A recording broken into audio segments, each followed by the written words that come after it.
สิกล้องยิ้มสิกล้องยิ้มจัน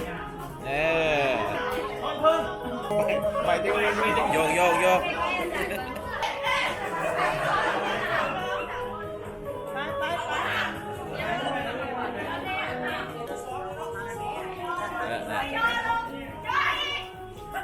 แบงค์เก่าเขาเห็นนะ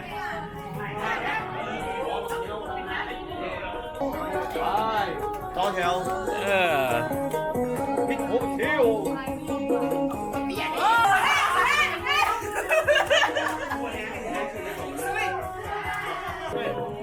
เอามา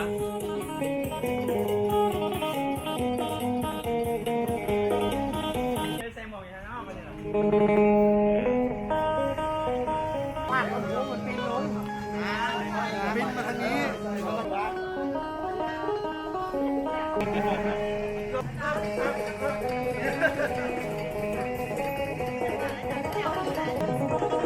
10,000 กีบ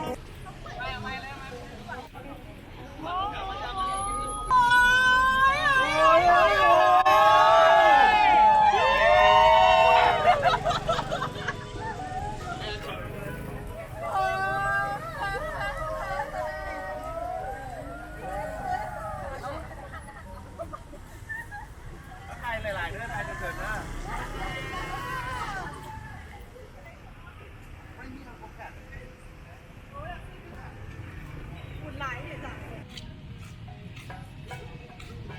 ยิ้ม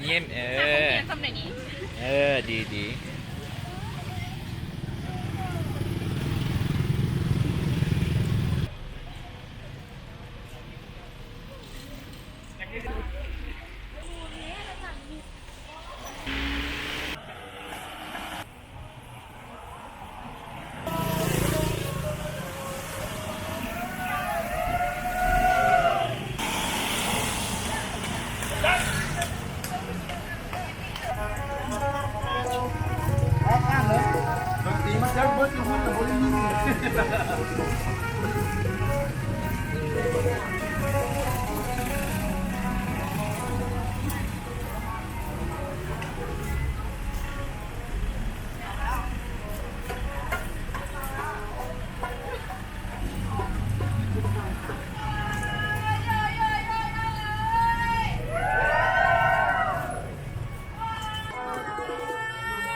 พอทันฟ้าฝนตก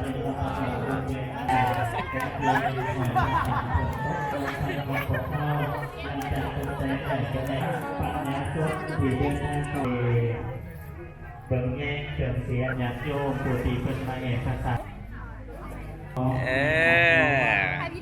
แมนสลงมาเอกการบ้านเมืองก็ดี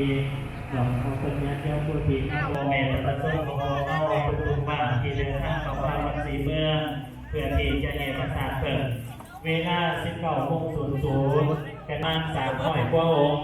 ในทุกๆปีกันอยู่ในจำนวนนี้แต่จะสิ้นสุดของญาติโยมเดินทางโดยความปลอดภัยและมาเอกภาษาเปิดโดยความชื่นโดยความสุขงามแสดงเจอวันกำลังจะคือเป็นเล่านี่แหละเป็นเล่านี่แหละการนุ่งถือการนับถือ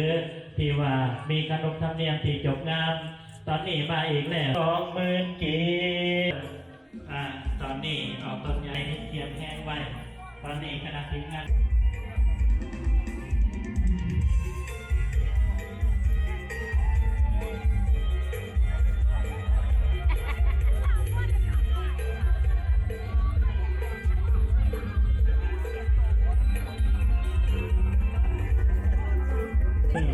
เสียงดนตรีเสียงของโมดีดนตรีก็คือการดังเป็นแนว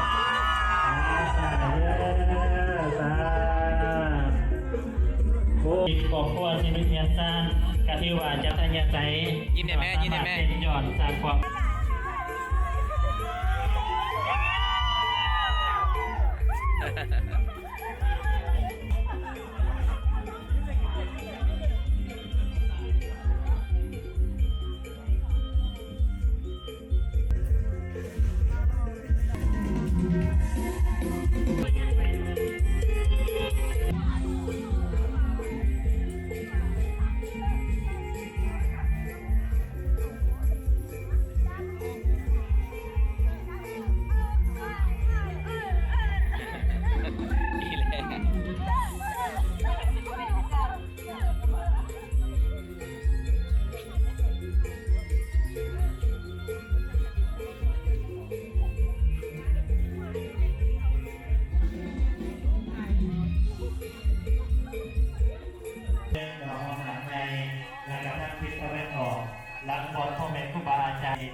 วัดศรีเมืองของเมืองนี้